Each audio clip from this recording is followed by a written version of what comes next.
అని ఒక మీరు నన్ను తిట్టే క్వశ్చన్ ఒకటి వేస్తా. మీరు అందరిని తిట్టాలి తప్ప మేము మిమ్మల్ని తిట్టాలి.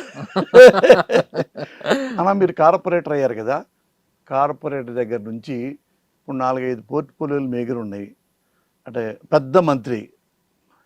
మీకు ఎప్పుడైనా లంచాలు తీసుకోవాలి అనిపించలేదన్నా? సార్ మైండ్లో అనిపించలేదా ఇంత ఉందా నా దగ్గర, ఒకటి సార్ బాగా డబ్బు సంపాదించుకోవాలి అనుకోలేదా? ఒక పొలిటికల్గా ఇప్పుడున్న సిచ్యువేషన్స్లో ఫైనాన్షియల్ సిచ్యువేషన్స్, ఫైనాన్షియల్ రిక్వైర్మెంట్స్ అనేటువంటిది ఏ స్థాయిలో ఉన్నాయనేటువంటిది మీకు తెలుసు.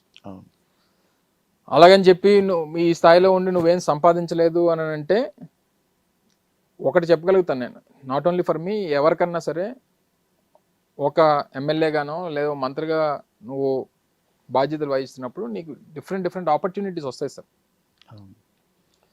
దాంట్లో నువ్వు చేసేటువంటి అఫీషియల్ ప్రొఫెషన్ అంటే నీ దగ్గరకు వచ్చే ఫైల్స్కో, లేకపోతే ప్రభుత్వానికి సంబంధించినటువంటి అంశాలు, లేకపోతే నీ దగ్గర పనుల దగ్గరకు వచ్చినటువంటి వాళ్ళ దగ్గర తీసుకుంటే you will not have existence in the field sir. ఇప్పుడు నాకు ఇందాక మీరు చెప్పినట్టు జగన్మోహన్ రెడ్డి గారు ఇన్ని పోర్ట్ఫోలియోలు ఇచ్చి నా మీద ఈ నమ్మకం పెట్టుకొని ఇచ్చినప్పుడు నేను ఇందులో ఏదైనా తప్పు చేస్తే రేపు నా ఇంకా 60 సంవత్సరాల యావరేజ్ లైఫ్ స్పాన్ వేసుకున్నా సరే నెక్స్ట్ 2 డికేడ్స్, నెక్స్ట్ 2 దశాబ్దాలు నా పరిస్థితి ఏంటి సార్? ఒకవేళ ఎక్కడైనా ఏదైనా పోసాన్ గారు నా దగ్గర ఏదో పని మీద వచ్చారు, ఏదో ఫైల్ ఉంది బాబు అని, ఇగో నీకు ఏదో చేస్తాం మాకు ఏదో చేసి పెట్టు అని చెప్పని అడుగుతారు, మీ దగ్గర తీసుకున్నాం అనుకుందాం, ఆ వార్త ముఖ్యమంత్రి గారు చేరింది అనుకోండి అన్నా, ఏంటి పరిస్థితి? అది ఏంటి అమర్కి దీని గురించి ఇచ్చాను నేను మంత్రి పదవి, సరేలే ఇంకా మనకి ఇంకా అయిపోయింది, ఇంక 3 నెలలే కదా 4 నెలలే కదా తర్వాత సంగతి చూసుకుందాంలే అని ఆయన అనుకుంటాడు. నా పరిస్థితి ఏంటి? సో అలాగని చెప్పి నేను ఉన్నాను కాబట్టి ఇది తప్పితే నాకు వేరే ఆపర్చునిటీస్ లేవంటే బోల్డెన్ ఆపర్చునిటీస్ ఉన్నాయి. అంటే సో యాజ్ అ మంత్రిగా కానీ, శాసనసభ్యుడిగా కానీ, ప్రభుత్వపరమైనటువంటి అంశాల్లో కానీ, లేదా ప్రజలు కానీ ఇతర అవసరాల కోసం నా దగ్గరకు వచ్చినటువంటి వారి దగ్గర నుంచి ఈ రోజు వరకు ₹1 కూడా ముట్టుకోలేదు అనేటువంటిది దైవసాక్షిగా చెప్పగలుగుతాను. అది కాకుండా ఇతర ఆపర్చునిటీ, రియల్ ఎస్టేట్ యాక్టివిటీస్ ఉన్నాయి. సహజంగా ఒక పొలిటికల్ లీడర్కి రియల్ ఎస్టేట్ అనేటువంటిది, ఎందుకంటే మీరు ఎక్కువ దాని మీద బొరపెట్టాల్సినటువంటి అవసరం లేదు. ఎక్కడో దాని మీద డబ్బులు ఇచ్చో లేకపోతే ఇంకో దగ్గర నుంచి ఎవరితోనో కొనుగోలు చేయిస్తానో యాజ్ దీని కింద మనం చేసేదానికి అవకాశం ఉంటుంది. దాని మీద ఇప్పుడు ఒక బిజినెస్ యాక్టివిటీ ఇప్పుడు ఏది పెట్టినా, సపోజ్ ఒక టీవీ ఛానల్ పెట్టాం అనుకోండి సార్, దీన్ని రోజు మానిటర్ చేయాలి కదా. రోజు మానిటర్ చేయాలంటే నా ప్రొఫెషన్ ఏమైపోద్ది? సో ఈ దీంట్లోనే డిఫరెంట్ ఆపర్చునిటీస్ అనేటువంటివి ప్రతి వ్యక్తికి వస్తాయి. సో వచ్చినటువంటి ఆపర్చునిటీస్ని నీకున్నటువంటి దానికి ఏదైతే నువ్వు రాజ్యాంగం మీద ప్రమాణం చేసి చెప్తావో దానికి దానిలో ఇచ్చేసి చేయకుండా ఏదైతే అవకాశాలు ఉంటాయో అవి చేసుకుంటావు తప్ప. కాదన్నా, ప్రమాణం అంటారు, మీరేమో బతకటం మీకు చేత కాదు, ప్రమాణం చేసాం మన దేవుడు ఏమని అంటాడే అనుకుంటాడు. మరి చక్కగా చూడు, మరి నారా లోకేష్ బాబు ఎంత సంపాదించుకున్నాడు? వాళ్ళ సంపాదన గురించి ఏం చెప్తాం సార్? నేను మీరు చెప్పక్కర్లేదన్నా, నేను మీరు చెప్పక్కర్లా, పవన్ కళ్యాణ్ చెప్పాడు, ఎంత తిన్నావయ్యా నువ్వు, ఎంత తిన్నావయ్యా, పైన మీ తాత ఆత్మకు చూపిస్తుందని. అయినా కానీ అంతకేమైంది, బ్రహ్మాండం సంపాదించాడు కదా. ఇప్పుడు వాళ్ళ మదర్ చెప్పారు కదా సార్, అవును 2% అమ్మితే 400 కోట్లు వస్తుంది, మాకు ఎందుకండి అన్నారా లేదా? క్లియర్ గా ఉన్నారన్న పాపాళ్ళు, క్లియర్ గా ఉన్నారు. అమ్మితే 400 కోట్లు మా ఒక వ్యాపారంలో అన్నారు. క్లారిఫై చేసుకుంటే ఒక వ్యాపారంలో మేము 2% అమ్మితే 400 కోట్లు వస్తుంది అన్నారు. అంటే 1% of share is equal to 200 crores sir. 100% shares 20,000 కోట్లు అఫీషియల్ గా వారి నోటితో డిక్లేర్ చేసింది. అవును, ఎక్కడన్నా వారు చూపించమనండి.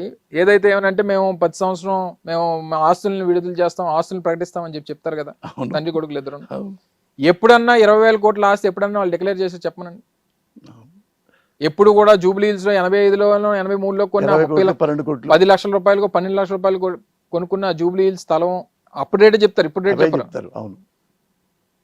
మరి ఇదే చంద్రబాబు నాయుడు గారు ఆయన రాజకీయాల్లోకి వచ్చినప్పటికీ ఆయన ఆస్తి 2 ఎకరాలు అనేటువంటిది అందరికి తెలిసినటువంటిది. మరి 2 ఎకరాల్లో ఉన్నటువంటి ఆసామి అఫీషియల్గా వాళ్ళ భార్య 20,000 కోట్లు అని చెప్పి ప్రకటించిన తర్వాత డబ్బు ఎక్కడి నుంచి వచ్చింది అనేటువంటి దానికి సమాధానం చెప్పాల్సినటువంటి అవసరం ప్రజలకు ఉంది కదా సార్. సో ఇవన్నీ మేము అఫీషియల్గా మేము వ్యాపారాలు చేసాం, ఎక్కడ చూపించింది లేదు. ఏమనంటే హెరిటేజ్ని అడిగితే ఒకరోజు హెరిటేజ్ గురించి అసెంబ్లీలో చర్చ వచ్చింది సార్. అసెంబ్లీ చర్చ వస్తే నాకు హెరిటేజ్కి ఏం సంబంధం అన్నాడు చంద్రబాబు నాయుడు గారు. మీకు గుర్తుండే ఉంటుంది 2.5-2.5-3 సంవత్సరాల క్రితం వాడు కొడుకు కూడా నా మీద కేసు అన్నాడు కదా, అసలు నాకును అసలు హెరిటేజ్ ఏం సంబంధం అన్నాడు. వీళ్ళిద్దరు సంబంధం లేదంట. మరి ఇంక ఏం చెప్తాం సార్ దాని గురించి? సో ఇందులో క్లియర్ కట్ గా మరి మన ఇప్పుడు నడుస్తున్నటువంటి కేసు క్లియర్ కట్ కేసు, 241 కోట్ల రూపాయలు స్కిల్ డెవలప్మెంట్, అవతల యూరో లాటరీ తెలుసు కదా సార్. నేను అసెంబ్లీలో మాట్లాడినప్పుడు కూడా చెప్పాను, అవును మీ ఫోన్కి నా ఫోన్లకి మెయిల్స్ వస్తుంటాయి, అవును వస్తాయినా, మీకు 100 కోట్లు గెలిచారు, 10 లక్షలు కట్టండి, 100 కోట్లు మీకు తెచ్చిస్తామని చెప్పి. అవును కడతాం సార్ 10 లక్షలు మనం. మీ డబ్బు నా డబ్బు కాకపోతే యూరో లాటరీ కేసు సార్ అది. స్కిల్ డెవలప్మెంట్ నేను 300 కోట్లు కడితే సిమెన్స్ వాడు 3,000 కోట్లు ఇస్తాను అన్నాడు.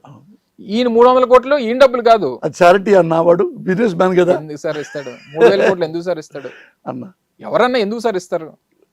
పోనీ అలాగని చెప్పి ఏదైనా సాఫ్ట్వేర్స్ ఇచ్చాము, ఫ్రీ ఆఫ్ కాస్ట్ ఇస్తాం, మిమ్మల్ని పెట్టమని అడగలేదు కదా. తిరిగి మళ్ళీ 371 కోట్లు 241 కొట్టేసి మళ్ళీ అందులో ఒక 57 కోట్ల రూపాయలు ఇంకా ఇన్ టర్న్ ఇంకా సిమెన్స్కి ఇచ్చారు వీళ్ళు. ఈ 241 కొట్టేశారు, సిమెన్స్ నుంచి ₹1 రాలా మనకి. ఆ దగ్గర నుంచి కొనాల్సినటువంటి సాఫ్ట్వేర్కో లేకపోతే హార్డ్వేర్కో దేనికో ఒక 50 కోట్ల రూపాయలు ఇంకా తిరిగి సిమెన్స్కి ఇచ్చారని చెప్పి వాళ్ళు చెప్తా ఉన్నారు. సో ఇవన్నీ చూసిన తర్వాత అసలు ఏమనంటే మేము సిమెన్స్ సంస్థ 2 లక్షల మందికి ట్రైనింగ్ ఇచ్చామని చెప్పానంట. సిమెన్స్ నుంచి ఈ రాష్ట్రానికి ₹1 ఈ రాష్ట్ర ప్రభుత్వ ఖజానాకి ఏం వచ్చింది అనేటువంటి ₹1 చూపించమనండి సార్. సిమెన్స్ అకౌంట్ నుంచి 3,000 కోట్ల రూపాయలు ఏదైతే వాళ్ళు గ్రాంటిన్ ఫండ్ కానీ గ్రాంటిన్ కైండ్ కానీ ఏదైతే ఇస్తామన్నారో, ఇదిగో ఈ రూపాయి సిమెన్స్ నుంచి రాష్ట్ర ప్రభుత్వానికి ₹1 వచ్చిందని చెప్పమనండి. ఇవన్నీ చేసిన తర్వాత మరి వాళ్ళకి ఏముంది సార్, వాళ్ళకి ప్రమాణాలు చేయడం లేకపోతే ఇంకోటి చేయడం, చిత్తశుద్ధి ఉండాలి కదా సార్ దేనికన్నా. సో